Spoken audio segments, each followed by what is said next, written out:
Le poète John Donne disait « Chacun de nous demeure responsable du rôle qu'il joue dans la vie de l'ensemble. » Moi, Elisa Mathéus, je suis devant vous aujourd'hui pour vous montrer que la fraternité engendre des responsabilités et pour savoir si l'on peut être responsable de la fraternité.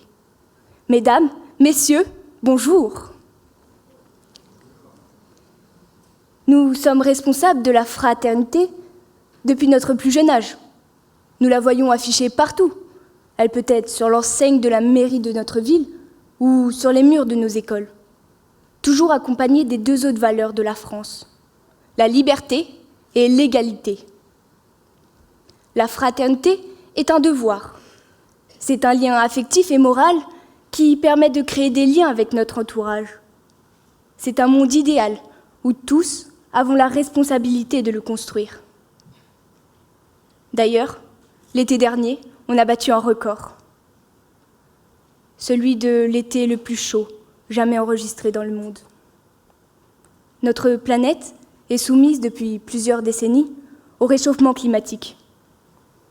Que ce soit en Europe, avec la fonte des glaciers alpins, en Afrique, avec des sécheresses prolongées, en Océanie, avec d'immenses feux de forêt, nous sommes tous concernés.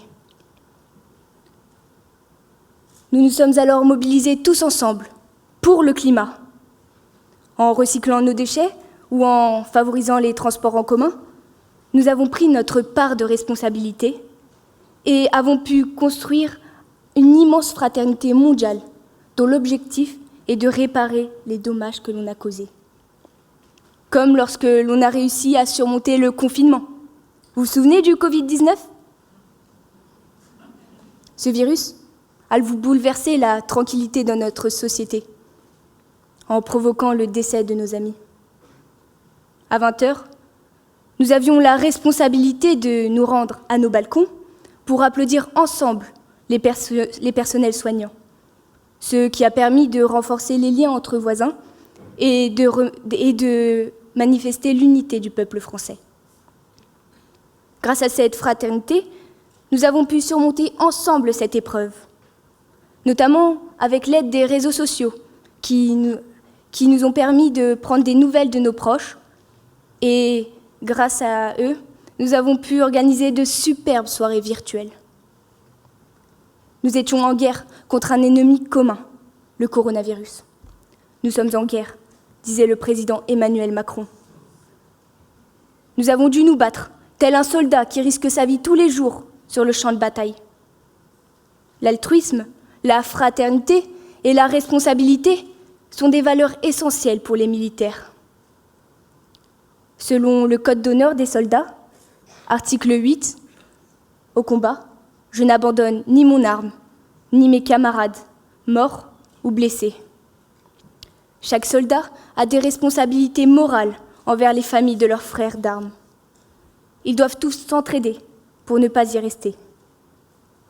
Les militaires défendent notre patrie, mais malheureusement, cela n'empêche pas l'horreur de se produire. Je suis Charlie, je suis Bataclan, je suis Nice, je suis Samuel Paty. Ces épisodes resteront à jamais gravés dans notre mémoire collective.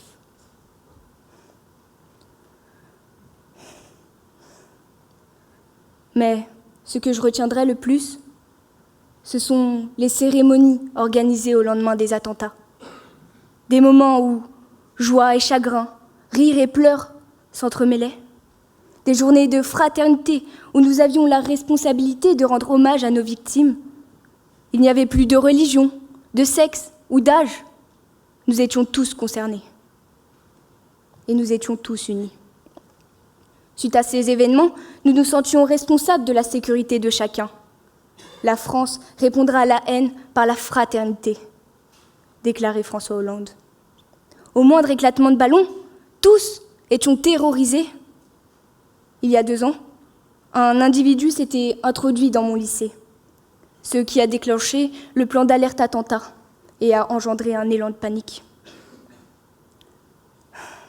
Malgré tout, nous étions unis les uns pour les autres.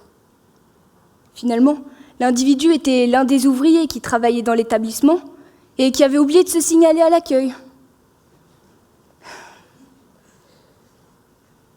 Ma famille est originaire d'un petit village au Portugal, Pereiros.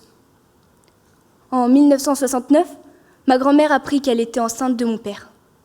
Pour lui donner un avenir meilleur, elle décida d'émigrer clandestinement en France avec une de ses amies pour fuir le régime de Salazar, qui avait apporté à tout le pays de la misère et de la famine.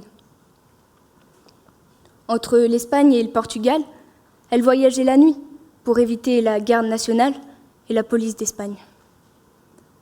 La journée, elle se réfugiait dans des granges, dans des caves, et ce, dans le plus grand silence.